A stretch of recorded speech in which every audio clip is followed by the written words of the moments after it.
म्हणजे लोकांचे वेगवेगळे मतांतर आहेत हो. आता, की कोणी म्हणते रासायनिक शेती चांगली, हो. रासायनिक शेतीबद्दल जास्त सांगायला लागला तर दुसरा एखादा लगेच अडवतोय की तुम्ही त्या कंपनीचा एखादा प्रचार करताय, किंवा आम्ही ते रासायनिक शेती म्हणून ऑर्गॅनिक शेतीबद्दल बोलायला लागलो तर मग काही जण म्हणतायत की हे काहीतरी शासनाची योजना आहे आणि काहीतरी सांगतात अशाने शेतकऱ्यांचं कुठं भलं होणार आहे, लोक उपाशी राहतील, श्रीलंकेचं उदाहरण आपल्याला देतात. परंतु आता तुमचं खरोखर ऐकल्यानंतर आणि हे प्रत्यक्ष शेतामध्ये पाहिल्यानंतर हे विश्वास मात्र पटतोय. हे ऐकताना असं वाटतं की हे काल्पनिक तर आपण ऐकत नाही ना, कारण बाजूला तुमच्या शेताच्या बाहेर जर गेलं तर असं रसायनाची शेती सगळीकडे पाहायला मिळते आणि प्रकार रसायनाचं कीटकनाशकाचं उत्पादन घ्या असं कोणाला म्हटलं तर ते कानात घुसत पण नाही. हे कसं शक्य होतं?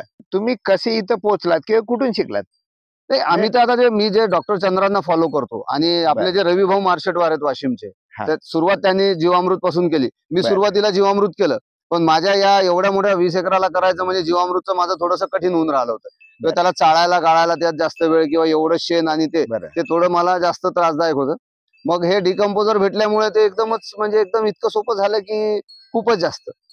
नमस्कार, मी संतोष वाडके, उपविभागीय कृषी अधिकारी वाशिम, आणि माझ्यासोबत आहेत वाशिम जिल्ह्यातील कृषी अधिकारी श्री वानकडे साहेब, आणि आपण ज्यांच्या शेतामध्ये आज आहोत असे सागर रावले आपल्यासोबत आहेत. आपण सर्वजण आधुनिक शेती करतोय, आता प्रत्येक जण आधुनिक शेतीची आपण चर्चा करतोय, आणि ही आधुनिक शेती करता करता आपण आज परावलंबी झालो असं पण चित्र आपल्याला पाहायला मिळतं. म्हणजे आपल्याला उत्पादन जास्त वाढावं म्हणून आपण शेताला रासायनिक खतं टाकली, आपल्याला त्यावर किडी यायला लागल्या म्हणून आपण अनेक रासायनिक कीटकनाशक आली, आणि ती रिकमेंडेशन आपण विद्यापीठामार्फत आपण करतोय. ते आवश्यकता पण होती, काळाची गरज पण होती. परंतु आज असं चित्र पाहायला आपल्याला मिळतं की यामुळे आपलं उत्पादन खर्च वाढत आहे आणि निव्वळ उत्पन्न मात्र घटत आहे, आणि त्यासोबत त्रास पण, आपला मानसिकता पण लोकांची खराब होत आहे. आणि यासाठी मग महाराष्ट्र शासनाने डॉक्टर पंजाबराव देशमुख नैसर्गिक शेती मिशन आपल्या महाराष्ट्रामध्ये राबवण्यासाठी निर्णय घेतलाय, आणि आपल्या संपूर्ण राज्यामध्ये ते राबवल्या पण जात आहे. ही मिशन मार्फत आपण ऑर्गॅनिक किंवा नैसर्गिक शेतीकडे आपण वळत असताना अनेक शेतकऱ्यांच्या मनामध्ये मात्र शंका आहेत. म्हणजे सागरभाऊ, अशा काही शेतकऱ्यांच्या शंका आहेत की हे शक्यच नाही आता, म्हणजे रसायनाचा एवढा भडीमार झाला, कीटकनाशकाचा एवढा भडीमार झाला की आता बिना रसायनाची किंवा कीटकनाशकाची शेती पिकतच नाही असा समज आहे. आणि मग एखाद्या शेतकऱ्याला आम्ही जेव्हा जाऊन सांगतोय की तू ऑर्गॅनिक कर किंवा काही ह्या निविष्ठा वापर, घरच्या घरी तयार कर, तर ह्या पटल्या, तरी त्याचं थोडा वेळ गावामध्ये गेला, कोणी काही सांगितलं, लोकांनी सांगितलं की परत तो करतच नाही. आणि याचं कारण म्हणजे की त्या गोष्टीवर आता विश्वास राहिला नाही. म्हणजे विश्वास सर्वात महत्वाची गोष्ट आहे.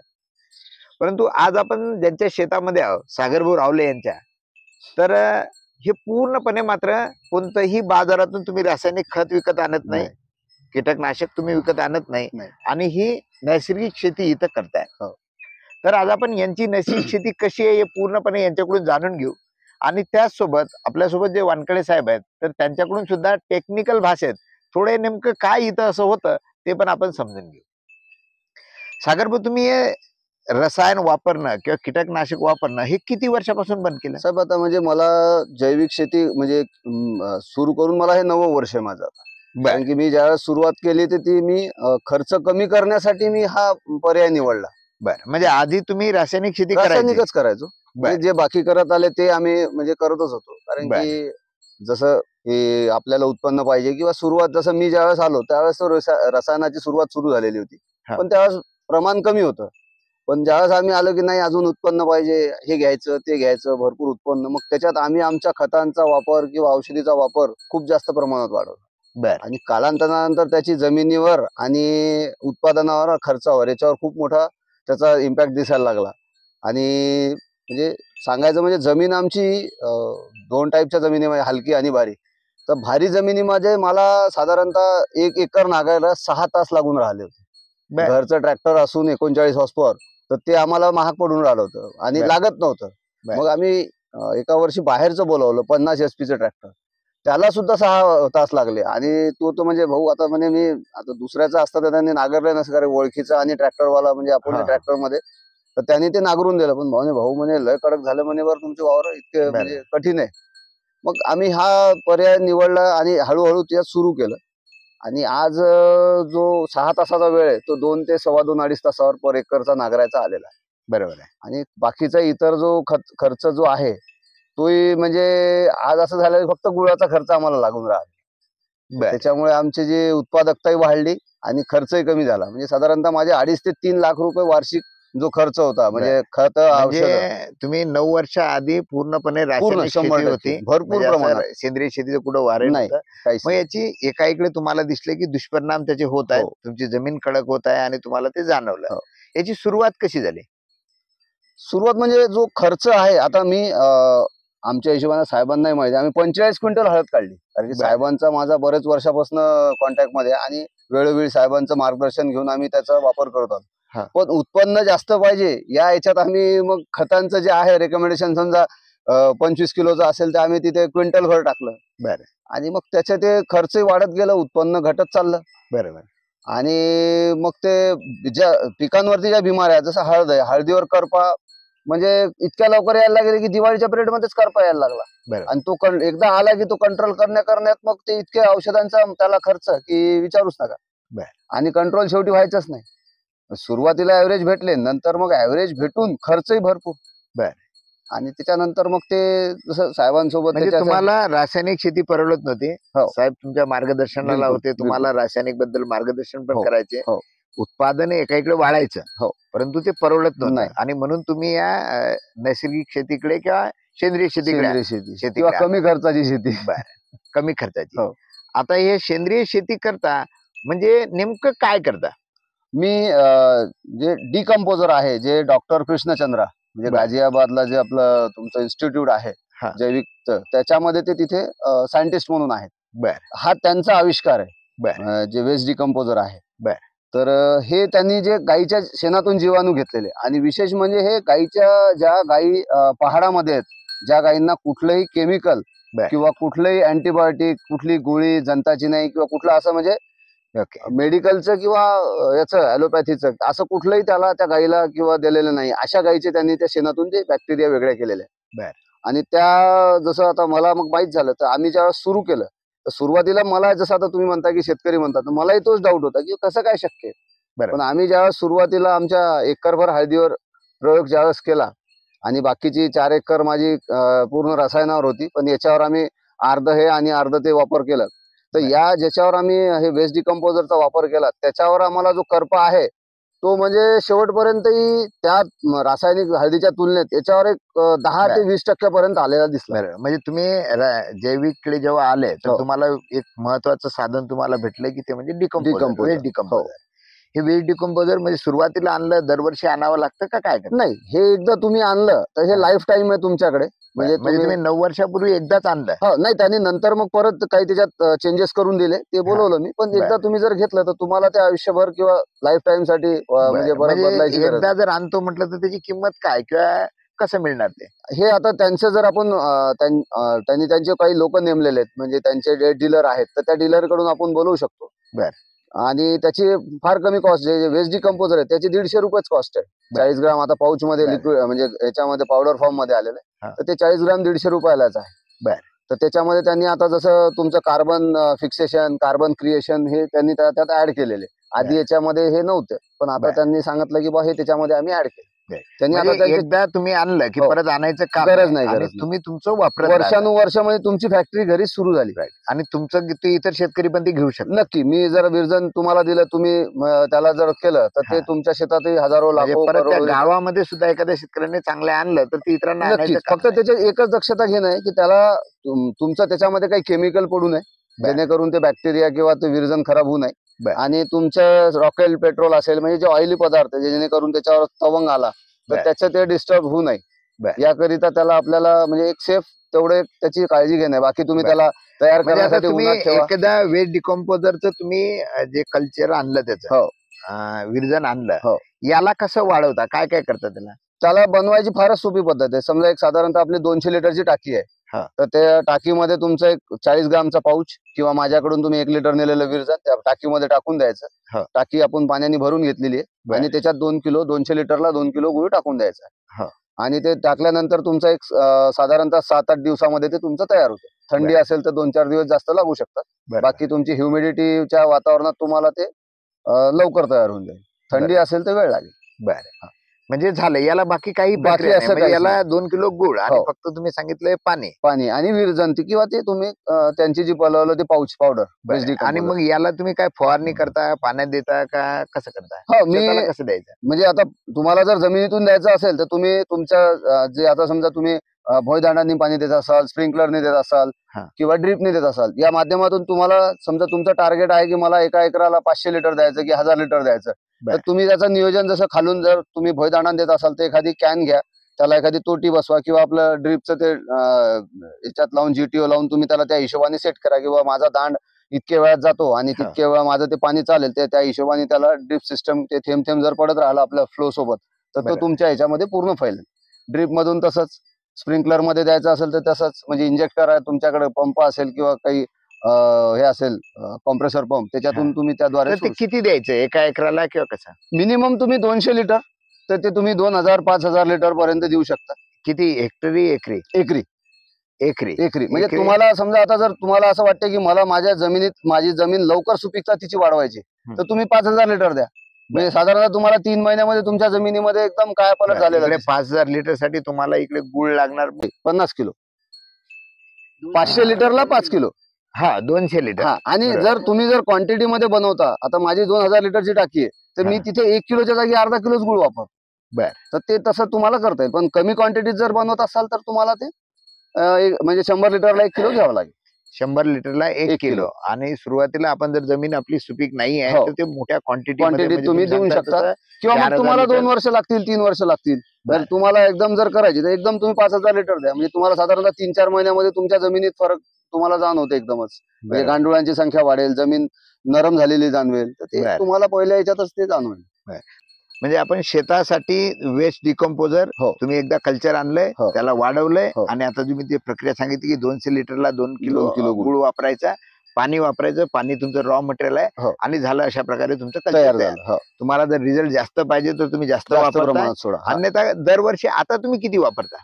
आता तर साहेब आम्ही काय 500-1000 लिटर म्हणजे इतर पिकांना वापरतो. फक्त हळदीला आम्ही 2,500-3,000 लिटर पर्यंत वापरतो. बरं. कारण की आमच्या जमिनीमध्ये आमच्या हिशोबाने ती सुपीकता आमची आलेली, कारण की आम्हाला तो उत्पन्न आणि जमीन जे आपल्या जे फील आहेत म्हणजे जे जाणवते किंवा नरम झाली, एकदम भुसभुस झाली, बरं. तर ते आम्हाला जाणवायला लागले. गांडुळांची संख्या भरपूर दिसायला लागलेली. आता मग हे झालं जमिनीसाठी, हो. पीक चांगलं येण्यासाठी, की तुम्ही सांगताय की त्यावर करपा पण येत नाही, रोग पण कमी येतात. हो. पण बाकी किडे तर येत असतील. म्हणजे तुम्ही पिकं कोणकोणती घेता आता सध्या? पिकं आपल्या भागामध्ये जसं आता सोयाबीन आहे, तूर आहे, चना आहे, हळद आहे, गहू आहे, तूर आहे, चिया आहे. हे सगळेच पिकं ज्या आपल्या म्हणजे जे जनरल शेतकरी घेतात ते आपण सर्व घेतो. पिकं तुमच्या हो. आजूबाजूला जे शेतकरी घेतात ते तुमच्याकडे आहेत. हो. मग या किडीचा पण त्रास होत असेल किंवा यासाठी मग काय काय नाही, करता? आता याचा आम्ही डिकम्पोजरचा स्प्रे सुद्धा घेतो. बर. म्हणजे आपण त्याला त्याच्यामध्ये आम्ही डिकम्पोजर मध्ये इतरही निविष्ठा बनवलेल्या हा. आहे. तर त्याच्यामध्ये आपला निंबोळी अर्क आहे, दशपर्णी अर्क आहे, बर. कोट्यांचा अर्क आहे, बेलफळाचा आहे. तर म्हणजे हे काही न्यूट्रिएंट आणि काही कीटनाशक हे असं सुद्धा ते आहे त्याच्यामध्ये. तर बर. आम्ही आलटून पलटून त्याचा वापर करत असतो. ओके. आणि याच्यामध्ये काही जे आता गाईच्या शेणामध्ये काही घटक असल्यामुळे त्याच्यावर तो एक लेअर आहे तो तयार होतो आणि बर. त्याच्यामुळे तुम्हाला ती कीड येत नाही अशातला भाग नाही, पण फार कमी प्रमाणात येते किंवा त्याच्यात रिपिलेंटचं काम करते हे डिकम्पोजर, त्याच्यामुळे तिथं त्यांचं फार जास्त वास्तव्य नाहीये. बर. आता तुम्ही सांगितले डिकम्पोजर व्यतिरिक्त जे काही बनवता, हो. तर ते काय काय बनवता? म्हणजे एक एक आपण चर्चा करू आणि बरं. पुढे जाऊ.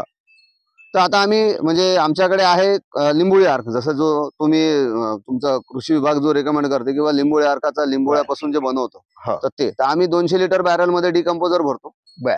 आणि त्याच्यामध्ये आम्ही 30-35 किलो किंवा 40 किलो आम्ही त्याला बारीक थोडंसं क्रश करून किंवा दळून, एकदम बारीक तर नाही दळत, पण साधारणतः दळून आम्ही त्या बॅरल मध्ये टाकून देतोय. एक 15 ते 20 दिवसानंतर ते तयार होते. आणि ही सगळी प्रक्रिया आम्ही उन्हाळ्याच्या म्हणजे आपल्या मेच्या शेवटच्या याच्यामध्ये आम्ही हे तयार करतो. मग ते डाळीचे न्यूट्रिएंट असतील तर डाळीच्या न्यूट्रिएंट साठी आम्ही पहिले एक सांगितले निंबोळी अर्क, तुम्ही उन्हाळ्यामध्ये बनवून ठेवताय आणि ते मग किती दिवसापर्यंत वापरताय? ते आम्ही म्हणजे आमचं 200 लिटरची बॅरल आहे ती जशी संपली की परत आम्ही त्यात वेस्ट डिकम्पोजर भरतो. मटेरियल ऑलरेडी त्याच्यात आहे, म्हणजे निंबोळ्या जे आहेत त्याच्यात आहे, त्याचा पूर्ण अर्क आमच्या हिशोबाने संपत नाही. मग आम्ही जर पहिले एका एकरासाठी 5 लिटर वापरला असेल तर ते ज्यावेळेस जर बॅरल संपली तर आम्ही डिकम्पोजर भरतो, तर दुसऱ्या वेळेस आम्ही त्याला 6 ते 7 लिटर वापरतो. बर, मग हा निंबोडी अर्क जे आता तुम्ही बनवलाय हो. 200 लिटर मध्ये किती निंबोडी टाकली म्हटलं? 30-35 किलो. 30-35 किलो टाकले. हा. आणि मग हे जे अर्क आलाय हे ऍज इट इज फवारता या त्याचं डायल्यूट करून फवारता? नाही, मग आपण जे बाकीचं समजा आता आम्ही 50 लिटरचा म्हणजे 100 मध्ये 50 50-50चा रेशो करतो. त्याच्यामध्ये निविष्ठा आणि पाणी असं समजा आपण घेतो. जसं 100 लिटर आपण द्रावण करून राहिलो हा. तर 100 लिटर मध्ये डिकम्पोजर सोबत त्या निविष्ठा हा. आणि पाणी बर. म्हणजे 50% आपलं निविष्ठा आणि डिकम्पोजर हा. आणि राहिलेलं 50% पाणी. म्हणजे त्यांना 50% पाणी वापरून तुम्ही डायल्यूट डायल्यूट करून मग आपण फवारता. त्याचं एक तुम्ही सांगितलं की निंबोडी अर्क हो. तुम्ही अळीसाठी कीटक न येऊन वापरताय. हो. आणखीन दुसरं कोणतं? मग कीटकनाशक मध्ये आपलं दशपर्णी अर्क आहे. म्हणजे जे आम्ही 10 दशपर्णी अर्क सेम याच प्रकारे बनवतो. हो 10-12 प्रकारच्या झाडपाला घेतो. त्याला हा. बारीक मिक्सर मध्ये वाटून त्याला आम्ही त्याच्यामध्ये टाकतो. बर. प्रत्येक पाला 2-3 किलो 2-3 किलो या प्रमाणात घ्यायचा आणि बर. ते त्याच्यात टाकायचं. त्याला 20-25 दिवस ठेवलं की त्याचं इथे तयार होऊन जातं. आणि ते तुम्ही वर्षभर वापरताय? हो. फवारणी करता. हो. या फवारणीसाठी जे द्रावण तयार झालेलं आहे हो. त्याचा पीएच तुम्ही कधी चेक केला आहे का? पीएच आम्ही याचा पाहिला आपल्या त्या स्ट्रीपनी, हा. तर त्याने साधारणतः पेपरच्या strip नी. म्हणजे 5च्या दरम्यान आपल्याला तो मिळतो. पाचच्या दरम्यान हा. मिळतो. पण तो आता 5 आहे म्हणजे तो ऍसिडिक आहे. हो. आणि ऍसिडिक जर असेल तर झाडासाठी हा. किंवा वनस्पती पिकावर बरोबर. फुलाच्या पिरियड मध्ये ते करपायण्याची म्हणजे ते करपण्याची जास्त हो. शक्यता आहे. स्क्रॉचिंग म्हणतो आपण बरोबर. त्याला येते. अशा वेळेस तुम्ही काय करता? नाही, आता आम्ही साहेब याला पाण्यासोबत डायल्यूट केलं 50% म्हणजे ते ऑटोमॅटिकली पीएच वाढला. वाढलेला. आणि त्याच्यामुळे आम्हाला आता 9 वर्षात असं कधी म्हणजे एकही वेळेस असं नाही की आम्हाला असं झालं. म्हणजे किंवा- तुमचा जो पीएच होता तो नंतर कदाचित तो 7 maintain झाला. हा. 7.5 पर्यंत नक्कीच. neutral च्या तो stage 6 मध्ये ते गेला. 7च्या दरम्यान कदाचित आला असेल. त्याच्यामुळे आम्हाला असं कधी नाही जाणवलं किंवा हे आपलं प्रमाण जास्त झालं आणि याचं नुकसान झालं असं मग आता कधी- एवढंच आहे का आणखीन काही तुम्ही निविष्ठा तयार करता? नाही, निविष्ठामध्ये आता जे न्यूट्रिएंट आहे आम्ही समजा दुकानून आणतो ते 500 रुपये लिटर पासून ते 1000 रुपयापर्यंत आपण मायक्रो न्यूट्रिएंट आणतो. ते आम्ही घरी बनवतो. म्हणजे त्यात आम्ही 3 प्रकारचे डाळवाण, 3 हा. प्रकारचे तेलवान, ह्यात म्हणजे 2-2 किलो सगळ्याचं प्रमाण घेतो. त्याला दळून आम्ही त्याच्यात म्हणजे पावडर आपले एकदम पिठासारखं दळून त्याला आम्ही त्या डिकम्पोजरच्या टाकीमध्ये म्हणजे त्याच्यामध्ये सुद्धा हा. डिकम्पोजरच्या टाकीमध्ये टाकतो. म्हणजे प्रत्येक ठिकाणी डिकम्पोजर तुमचं एक डिकम्पोजर मध्ये सॉल्व्हंट आहे किंवा त्याला डायल्यूट करणे Base. बेस तो Base वापरताय. बेस आहे. बर. त्याच्यामध्ये मग आम्ही न्यूट्रिएंट मध्ये लोखंडाचे तुकडे आहेत बर. किंवा खिळे आहेत म्हणजे बर. लोखंड एकदम आणि म्हणजे त्यासाठी लोहा फेरस. फेरससाठी. त्याच्यामध्ये नंतर मग आपली वडाखालची माती ज्याच्यामध्ये बॅक्टेरियांचा काउंट जास्त आहे असं सांगितलं बर. जाते. बर. ते आम्ही घेतो. राख घेतो. बर. आपली गवऱ्याची किंवा लाकडाची जी राख आपल्या चुलीमध्ये ती घेतो. त्याच्यानंतर आम्ही तांब्याचा तुकडा घेतो म्हणजे कॉपरसाठी. हा. त्याच्यामध्ये न्यूट्रिएंट आपले सगळे त्याच्यात येतात. त्याच्यानंतर तुमचं हे घेतो आणि आम्ही ते वीज डिकम्पोजर मध्ये टाकल्यामुळे ते त्याच्यातलं काढून तो घेतंय. त्याला लीच करते. कारण की हे ऍसिड जसं आता साहेबांनी सांगितलं की ते ऍसिडचं त्या पीएच कमी असल्यामुळे ते ऍसिडिक आहे. हा. तर ते त्याला ते हळूहळू त्याच्या म्हणजे असं फार नाही पण थोडं त्याच्यामधलं ते काढतं. म्हणजे तुम्ही एका इकडे 2 कीटकनाशक सांगितले हो. आणि बाकी तुम्ही मायक्रो न्यूट्रिएंट हो. वेगवेगळ्या माध्यमातून म्हणजे मग लोखंडातूनही असो हो. फेरस घेणं हो. किंवा तांब्यातूनही कॉपर घेणं असो बरोबर. या बाकी तुम्ही आणखी तुम्ही बघा दगड पण दगडांचा सांगितले. अर्थ. हा. तर त्यामधूनही काही न्यूट्रिएंट घेताय? हो. आता आम्हाला जसं डॉक्टर चंद्रानी सांगितलेलं आहे की ह्याच्यामध्ये तुमचे एलिमेंट्स आहेत. म्हणजे हा. त्यांचं म्हणणं आहे की याच्यात 118 प्रकारचे एलिमेंट्स त्याच्यामध्ये आम्हाला भेटतात. दगडामध्ये. बर. तर त्याच्यात मग आपला जो नैसर्गिक दगड आहे गोटा आहे हा. मग त्याच्यामध्ये तुमचा काळा गोटा असेल, तुमच्या नदीतला गोटा असेल, बर. नदीतल्या गारगोट्या असतील, त्याच्यानंतर आपल्या मार्बल असेल जे बांधकामाला आपण वापरतो. हा. मग त्यात वेगळे कलर आहे. पांढरा आहे, हिरवा आहे, ग्रेनाइट आहे. तर ते तुम्ही आणि कुठेही बांधकाम चालू असलेले त्याचे वेस्टेज जे आहे ते लोक फेकून देतात. हा. तो ओळखीच्या ठिकाणी असेल तर तुम्ही त्याला मागून आणू शकता. नाही तर बरोबर. कोणी टाकून दिले असेल तर तिथून आणू बरोबर. शकतो. ते 4-4, 5-5 किलो जर भेटलं तर मग ते त्याला घेऊन त्याला आम्ही म्हणजे तोडून म्हणजे जेवढं बारीक तुकडे करताय. होतील तेवढं टाकायचं. त्या सरफेस जास्त भेटेल. तेवढं जास्त सरफेस जास्त भेटेल तेवढं ते आपल्याला त्याच्यातून लीच जास्त होईल. बरोबर. म्हणजे तुम्ही एक सांगितले की वेट डिकम्पोजर decomposer. तुमचा बेस हो. जे तुम्ही मोठ्या प्रमाणात तयार करताय, नंतर मायक्रो न्यूट्रिएंट पण वेगवेगळ्या माध्यमातून तयार करताय हो. आणि नंतर सांगितले कीटकनाशक. वानखडे साहेब एवढ्या भरोशावर हे सगळं होतंय म्हणजे आता तुम्ही यांच्या कॉन्टॅक्ट मध्ये आहात तर हे खरोखर शेती हे सांगतात याप्रमाणे होत आहे का? होते. आता यांनी काय केलं जसं आपल्याला साठी जसे 16 मायक्रोन्यूट्रिएंट आवश्यक आहे 13 असतात. हा. आपल्या अवेलेबल असतात. बरोबर. 3 हवेतून घेतो. आता हे 13 न्यूट्रिएंट हे वेगळ्या पद्धतीने काढतात. जवळपास हे आता कुठे महाराष्ट्र किंवा महाराष्ट्रामध्ये भ्रमण करतात. काही ठिकाणी म्हणजे नद्याच्या ठिकाणी काही तीर्थस्थानाला भेटतात. तर अशा ठिकाणी जेवढे आहे तेवढे वेगळ्या ठिकाणचे दगड वेगळे बर. वेगवेगळे दगड आणतात त्याला क्रॅश करतात. याच्यामुळे काय होतं वेगळ्या ठिकाणी कधी मेटामॉर्फिस असतो, कधी ब्लॅक रॉक असतो, बरोबर. कधी जांभळा खडकाचा असतो, हो. कधी तांबड्या खडकामध्ये असतो, की ज्याच्यामध्ये वेगवेगळे न्यूट्रिएंट आहेत. बरोबर. आणि ते न्यूट्रिएंट हे जे आहेत दगड एक डिकम्पोजर मध्ये 2-2, 4-4 महिन्यापासून हे टाकून देतात. त्यामुळे बरोबर. त्यातले न्यूट्रिएंट भेटतात. बरोबर. आणि महत्वाचा पार्ट काय होतो की हे 13 न्यूट्रिएंट आहेत ते या दगडातून मिळतात. बर. काही यांनी जे वेगवेगळ्या प्रकारचे डाळवाण सांगितलेले आहे त्याच्यामध्ये मूग, उडीद, हरभरा आणि काही कडधान्य, तृणधान्य, त्याच्यामध्ये ज्वारी, बाजरी, मका, काही तेलवाण संकरित आहे. धान्य, त्याच्यामध्ये सोयाबीन आहे, तीळ आहे, तीळ आहे, मोहरी आहे. कराळ आहे, मोहरी आहे, या प्रकारचे जे घरचे आपल्या शेतात होतात ते टाकतात.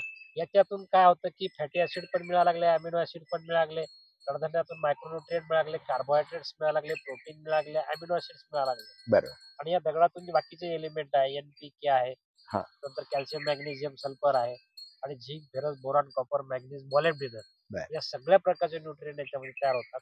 आणि या एकंदरीत याचा परिणाम असा होतो की यांना आवश्यक असणारे सगळे जे काही न्यूट्रिएंट आहेत ते पण मिळाले, अमिनो ऍसिड पण मिळाले, फॅटी ऍसिड्स पण मिळतात, लिपिड्स पण मिळतात, प्रोटीन्स पण मिळतात.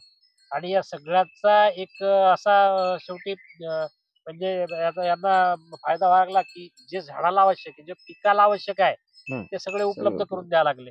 बरोबर. म्हणजे मातीतून आले. दुसरा महत्वाचा पार्ट असा आहे की हे डिकम्पोजर वापरल्यामुळे यांच्या जमिनीमधला जो पीएच, नंतर ऑर्गॅनिक कार्बन ज्याला आपण सेंद्रिय कर्ब म्हणतो, तो सुरुवातीचा आपल्या वाशिम जिल्ह्याचा जो ऑर्गॅनिक कार्बन होता तो जवळपास 0.45, 30, 35, 0.35 पर्यंत कमी झाला होता. हा. यांच्या शेतातला थोडंफार जवळपास 0.50-55 दरम्यान होता. पण जेव्हापासून हे डिकम्पोजर वापरणं सुरू केलं आणि वेगवेगळ्या प्रकारचं, आणि शेतात काही जे काही काडी कचरा आहे हा, हा. तो जसा तसा ते डिकम्पोज व्हायला लागला. बरोबर. त्यामुळे आता याचा ऑर्गॅनिक कार्बन वाढला. जितका ऑर्गॅनिक कार्बन वाढला तेवढ्या याची उत्पादकता वाढायला लागली. बरोबर. म्हणजे आपल्याला एखाद्या शेताचं जर उत्पादन घ्यायचं असेल तर त्या जमिनीतला ऑर्गॅनिक कार्बन हा 0.80 पेक्षा जास्त असावा. बरोबर. तर मग ते कदाचित तो 0.80 एकही असेल, 21 असेल, 1.5 असेल, 2 पर्यंत जाऊ शकते, डिपेंड अपॉन सॉइलवर.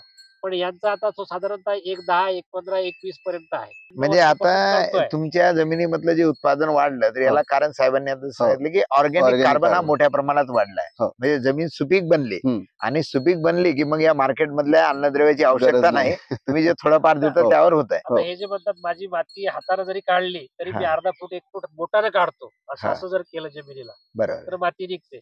याच्या मागचं मेन महत्वाचं कारण म्हणजे ऑर्गॅनिक कार्बन. ऑर्गॅनिक कार्बन जेव्हा वाढतो तेव्हा तिथे मायक्रोबियल ऍक्टिव्हिटी मोठ्या प्रमाणात होतात. कारण कुठल्याही जीवाणूला, त्या मायक्रोबला खाण्यासाठी कार्बन, ऑर्गॅनिक कार्बन मटेरियल पाहिजे. बरोबर. आणि ते मटेरियल म्हणजे ऑर्गॅनिक कार्बन असतं. आणि ऑर्गॅनिक कार्बन म्हणजे काय, सगळ्याच हा जे काही प्राणी, वनस्पती यांचे जे रेसिड्युअल मटेरियल आहे, कुजलेला जो पार्ट आहे ज्याला आपण ह्युमस म्हणतो, तो ह्युमस म्हणजेच ऑर्गॅनिक कार्बनचं खाद्य. आणि आपल्या जीवाणूंचं खाद्य आहे, बॅक्टेरियाचं खाद्य आहे. आणि बॅक्टेरिया तेव्हाच वाढतात त्यांना खाद्य असेल तर, आणि सॉफ्टनेस तेव्हाच येतो जेव्हा ऑर्गॅनिक कार्बन वाढतं. ती साखळी आहे. तुमचा सेंद्रिय कार्बन वाढला, ऑर्गॅनिक कार्बन वाढला म्हणजे तिथे जीवाणूची संख्या वाढली, आणि जीवाणूची संख्या वाढली म्हणून ऑर्गॅनिक कार्बन तिथे मेंटेन आहे, म्हणून तुमची जी माती आहे ती मऊ झाली. हे त्या मागचं महत्वाचं आहे. आणि त्याचबरोबर यांचे न्यूट्रिएंट जे आहेत ते दरवर्षी डिकम्पोजर मधून जमिनीतून पण द्यायला लागले, आणि काही कमी पडत असतील तर वरून स्प्रे मधून पण मिळतात.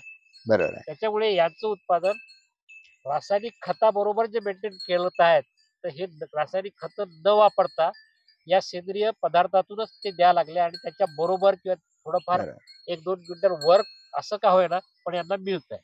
आता ते आमच्याकडे बेलफळाचा अर्क सुद्धा आहे, जे त्यामध्ये पोटॅशचं प्रमाण जास्त आहे असं आहे, तर ते सुद्धा आम्ही घेतो. कोरपड आहे, शेवगा आहे, याच्या निविष्ठा करतो. त्यानंतर सिजनेबल काही फळं असतील, वेस्टेज झालेले असतील, म्हणजे खराब झालेले, ते आम्ही त्याचं हे करतो. गोंदन वगैरे आहे किंवा आपले वडाचे फळं आहेत ते आम्ही त्याच्यामध्ये घेतो. उमरर आहेत, उमराचे घेतो.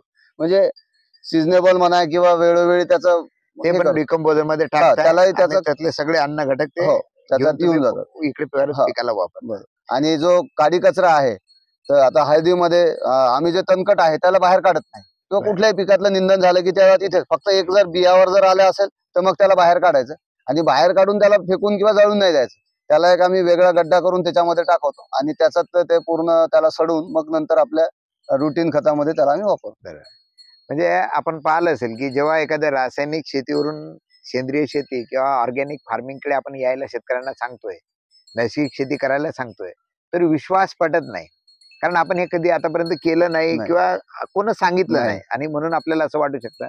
परंतु आपण जर नैसर्गिक शेती किंवा ऑर्गॅनिक शेती करू इच्छित असाल तर नक्कीच विश्वास पटण्यासाठी सागर भाऊ आहेत, विशाल भाऊ आहेत, त्यांच्या शेतामध्ये नक्की या, इथल्या काही गोष्टी बघा आणि नक्कीच तुमचा विश्वास पटेल.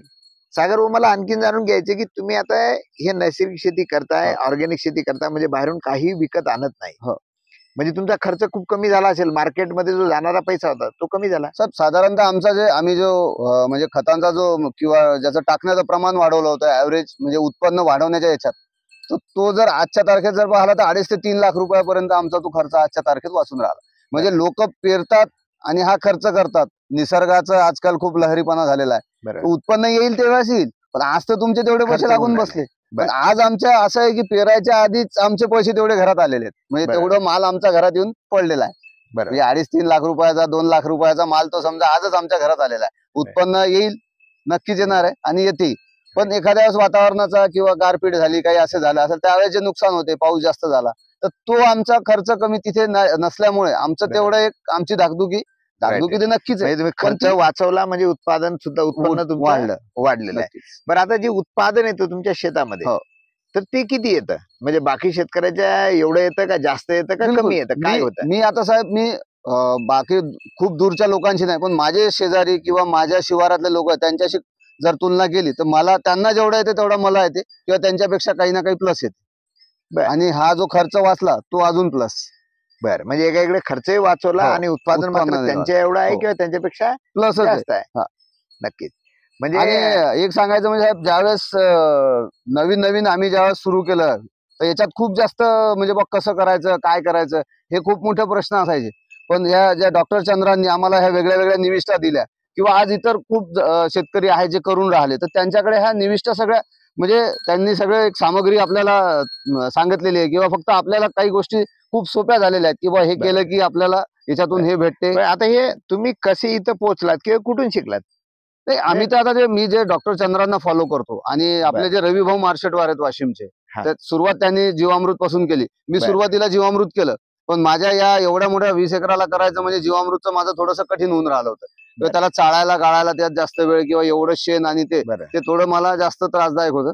मग हे डिकम्पोजर भेटल्यामुळे ते एकदमच म्हणजे एकदम इतकं सोपं झालं की खूपच जास्त. बरोबर आहे. आणि ते म्हणजे ते त्याचं ते चालण्या गाळण्याचं याच्यात खूप काही असं हे नाहीये, म्हणजे एकदम आपल्या पाण्यासारखंच असते. त्यामुळे बरोबर. थोडाफार जो कचरा आहे तो इझिली तुमचा Right. साफ होऊन जातो. वानखडे साहेब, हे ऐकताना असं वाटतं की हे काल्पनिक तर आपण ऐकत नाही ना. कारण बाजूला तुमच्या शेताच्या बाहेर जर गेलं हो. तर असं रसायनाची शेती सगळीकडे पाहायला मिळते आणि नक्कीच. बकार रसायनाचं कीटकनाशकाचं उत्पादन घ्या असं येतच कोणाला नाही. म्हटलं तर ते कानात घुसत पण नाही. 100% काल्पनिक पण वाटते. हो. पण इथं मात्र हे जे सांगतायत हे खरं आहे, कारण हे तुम्ही स्वतः करताय, तुम्ही शेतकरी हो. म्हणून आहात. हे कसं शक्य होतं? म्हणजे इतर शेतकरी काय करत नाही किंवा काय नेमकी इथली याच्यात कसं प्रक्रिया होतं सांगाल? की आम्ही एक साधारणतः 2009-10-11 मध्ये साधारण हो. 8-9-10चा पिरियड आम्ही एक रात्रीची शेती शाळा चालवायची. हा. आता रात्रीची शेती शाळा चालवायचं म्हणजे रात्री 8 ते 10 10:30 पर्यंत टाइम असायचा आणि जवळपास 150-200 लोक असायचे. बर. शेती शाळेचं कृषी विभागातलं शेती शाळेचं स्वरूप जे होतं हा. त्याला थोडा बदल होता. हा. पण तो चर्चात्मक होतं. बर.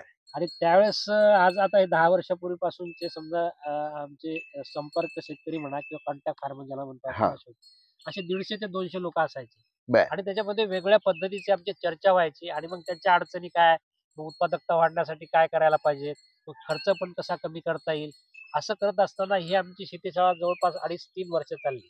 बर. पहिल्या वेळेस आम्ही आधुनिक शेतीच्या मध्ये चर्चा होत केली. राहायची. हा. मग असं जसं यांनी सांगितलं की खर्च वाढतोय, मग त्याच्यावर काय पर्याय काढता येईल. आता ही शेतीशाळा जे काढण्याचे मेन जे सूत्रधार होते ते रविभाऊ मार्शेटवार होते. हा. आणि ही त्यांच्या घरी मी त्यांचं एक घर होतं की ते बाजूला राहत होते, पण त्यांचं एक घर होतं आणि माडी होती, एक मोठा हॉल होता, तिथे चालवायचं. आणि मग त्यांच्या ह्याच्यातून एक निघाला किंवा काही प्रमाणात ते वर्षभर फिरत असतात पूर्ण भारतभर आणि शेतकऱ्यांचा ग्रुप असतो त्यांचा, हे नेहमी जातात. आणि मग त्यांच्या डोक्यात आलं किंवा आपल्याला सेंद्रिय शेती करता येईल का, कमी उत्पादकता घेता येईल का. आणि मग त्या माध्यमातून थोडासा तसा विचार केला गेला. बरं. आणि पहिलं डिकम्पोजर त्यांनी जसं जीवामृत वगैरे सुरुवात केली, पण जीवामृतामध्ये काही आणखीन ऍडव्हान्स काही करता येईल का असा विचार केला गेला. पण ते डिकम्पोजरचा त्यावेळेस नुकताच ते उदयास झालं आलेलं होतं. होतं आणि त्या पिरियड मध्ये ते त्यांनी पहिले आणलं. आणि मग जे इंटरेस्टेड काही लोक होते त्या 150-200 लोकांपैकी 5-6 लोक होते हा. की आपण हा प्रयोग करू, रिस्क घेऊन करणार आहे. बरोबर. त्याच्यापैकी हे एक सागरभाऊ रावळे, यांचे बंधू विशालभाऊ रावळे, हे दोघं आहेत. रवी मार्सेटवार तर मेन सूत्रधार होते. आणि या व्यतिरिक्त एक 7-8-10 लोकांचा ग्रुप होता की बरोबर. आपण थोड्याफार प्रमाणात सेंद्रिय शेती करू. पण हे वापरत असताना मग उत्पादन घटलं तर आपलं नुकसान होईल, आपल्याला अर्धे फटका बसेल. म्हणून काहींनी अर्ध्या एकरावर, काहींनी एकरावर, काहींनी मग अर्ध सेंद्रिय करायचं आणि अर्ध ऑर्गॅनिक करायचं, म्हणजे आपलं रासायनिक करायचं, असा वापर केला. आणि 1-2 वर्षांनी असं करत करत करत मग हे या टप्प्यावर आले. आज आता 9 वर्ष होत आहे. त्याच्यातले काही 7-8-10 जे लोक आहेत ते कंटिन्युअस 100% सेंद्रिय शेतीवर आलेले आहेत. त्यांच्यापैकी हे एक आहेत. आणि बरोबर. अशा पद्धतीने याचा सेंद्रिय शेतीकडे उगम होत गेला. तर राहिला प्रश्न की बाकीच्या शेतकऱ्यांनी मोठ्या प्रमाणात का आलं, मग ग्रुप जर 150-200 लोकांचा होता तर हे 5, 10, 15, 20 लोकांपर्यंतच का मर्यादित राहिलं. तर याला महत्वाचं होतं की आता जे जे करायचंय हे करायचं, आणि म्हणजे याला थोडासा श्रम लागते. बरोबर. आणि आता कुठल्याही शेतकऱ्यांना इन्स्टंट म्हणजे ताबडतोब मार्केटमधून आणलं, पॅकिंग आणलं, फवारणी नाही, केलं, बॉटल झाडाला आणली, दिली. फोडली की सुरू. त्याच्यासाठी एक असं आहे की असं कृत्य करायचं म्हणून असं नाही, याला एक मानसिकता विकसित झाली पाहिजे की आपण रासायनिक मुक्त व्हायचं आणि सेंद्रिय शेतीकडे जायचं. हा एक विचाराचा सगळ्यात मोठा प्रभाव आहे. जोपर्यंत आपण विचार बदलणार नाही की आपल्याला या रसायनाला मुक्त करायचं, तोपर्यंत आपण हे सेंद्रिय शेती स्वीकारू शकत नाही. बरोबर. आणि मोठ्या प्रमाणात त्याचा प्रचार प्रसार करताना 100% तर त्याचा हे स्वीकारला जाणारच नाही. तर आम्ही जेव्हा 150-200 लोकांमध्ये हा कन्सेप्ट मांडला त्यावेळेस कुठेतरी आम्हाला 5-10% लोक आहेत. 200 पैकी आम्हाला 5%च आता त्याच्या पैकी 5% हे बरोबर. शेतकरी हे स्वीकारायला लागले. पण आता हळूहळू वाढायला हळूहळू लागलं आता. आता वाढायला लागलं. आता नाही, संख्या कदाचित 10, 15, 20, 25% ती जवळपास जिल्ह्यामध्ये जात आहे. आणि नाही. याचा मोठ्या प्रमाणात प्रसार प्रसिद्धी होते. सगळ्यात महत्वाचा पार्ट येतो की खर्च कमी व्हायला, उत्पादनात मेंटेन यागली, म्हणजे रासायनिक शेती करत असताना त्याचबरोबर उत्पादन मिळालं, हा. किंबहुना 2, 4, 5% जास्त पण मिळायला लागलं. आणि खर्च आणि जवळचा पैसा लागायला लागला नाही. लागायला म्हणजे आता बरोबर. कर्ज वगैरे काढायचं किंवा एखाद्या सोसायटीचं कर्ज घ्यायचं, बँकेचं कर्ज घ्यायचं, सुरुवातीला जे लागत होतं हा. त्यासाठी काही करता येत नाही. आणि त्याचबरोबर बियाण्याच्या बाबतीत असं झालं की घरचंच बियाणं वापरणं सुद्धा सुरू केलं. बरोबर. हायब्रिड बियाणं वापरणं थोडंसं टाळलं. चाललं. आणि ह्या गोष्टीमुळे आता सेंद्रिय शेतीकडे वळण्याचं प्रमाण वाढलेलं आहे. हा बरोबर. याचा मागचा मेन Right. जो मोठो होता. तर हा 7-8 म्हणजे वर्षापासूनचा शेती शाळेचा Yes. रात्रीच्या शेती म्हणजे याला खूप फरक कन्सिस्टन्सी पाहिजे, हे हा. लगेच ताबडतोब होत नाही. नाही हा. त्याला तुम्ही म्हणजे जमिनीची एक तर तुमची सुपीकता जिद्द, चिकाटी आणि मेहनत करण्याची बरोबर तुमची आहे. क्षमता पाहिजे. आणि तुमचा विश्वास या गोष्टीवर की विश्वास तर हे- सगळ्यात मोठा म्हणजे याच्यात तुमचा काम करते. कारण की तुमचा जर विश्वास नसेल, नाही ते येतच नाही, हा. तर मग ते तुम्हाला जर त्यासाठी तुमच्या डोक्यात जर असेल शेतकऱ्याचं म्हणजे की होतच 4 नाही. दिवस शेतीकडे पाहणार, ऑर्गॅनिक करणार आणि कोणा काही सांगितलं हो. विश्वास नसेल तर मग लगेच त्याच्यात रसायन कसं मारून असते की जसं रासायनिक करणारा आणि जैविक करणार, जैविकचं जे पीक आहे सुरुवातीला तुम्हाला असं म्हणजे ती एकदम जी ग्रोथ आहे ती तुम्हाला बरोबर. सुरुवातीला नाही दिसत. आता त्यांची जर 15 दिवसात झाली तर आमची 21 दिवसात दिसेल. टाकायचं. बरोबर. त्यांची जी ग्रोथ आहे बुवा एकदम एवढं झालं ते फारच जबरदस्त वाटून राहिलं.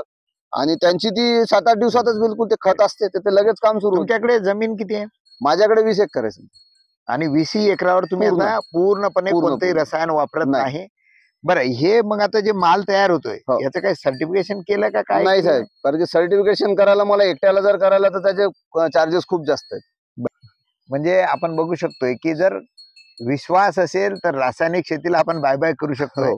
म्हणजे लोकांचे वेगवेगळे मतांतर आहेत हो. आता, की कोणी म्हणतंय रासायनिक शेती चांगली, हो.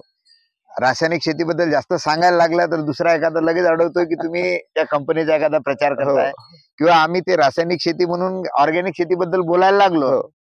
तर मग काही जण म्हणतायत की हे काहीतरी शासनाची योजना आहे आणि काहीतरी सांगतात, अशाने शेतकऱ्यांचं कुठं भलं होणार आहे, लोक उपाशी राहतील. हो. श्रीलंकेचं उदाहरण आपल्याला देतात की मग तिथं खूप हे आलं. भूकमारी आली, परंतु आता आलं ते तुमचं खरोखर ऐकल्यानंतर आणि हे प्रत्यक्ष शेतामध्ये हो. पाहिल्यानंतर हे विश्वास मात्र पटतोय. नाही. आणि साहेब माझं असं म्हणणं आहे की तुमच्याकडे जर समजा एक 10 एकर असेल तर तुम्ही अर्ध्या एकरावर प्रयोग करा, 1 एकरावर प्रयोग करा, सगळं करूच नका ना. बरं. एकदम त्याच्यावर उडी मारूच नका. तेवढे अर्ध्या 1 एकरावर तुमचा प्रयोग करा बरं. आणि तुम्हाला त्याच्यात स्वतः जाणवेल की बा खरंच आहे, होते की नाही होत. Right. म्हणजे मी काही सांगेल किंवा मी एक सांगतोय, करतोय, तो बरं. भाग वेगळा आहे. पण तुम्ही स्वतः प्रत्यक्ष तुम्ही तुमच्या शेतात जर ह्या गोष्टी केल्या तर Right. निश्चित तुम्हाला त्याच्यात 100% नक्कीच. तुम्हाला त्याचा आता फायदा आपण होईल. काय करू की तुम्ही जे वेगवेगळ्या निविष्ठा तयार करताय हो. तर त्या सगळ्या बघू. चालेल. म्हणजे त्या आपण कशा कशा करतायत तर हो. म्हणजे आपल्याला इतरांना पण जेव्हा प्रेक्षकांना बिलकुल. आपली फक्त चर्चा न चर्चा. करता ते पण प्रत्यक्षात आहे प्रत्यक्षात की नाही पाहायला हे ते मिळणार आहे. समजेल. तर आपण ते पण बघू तिकडे. चला. चला विशाल हो.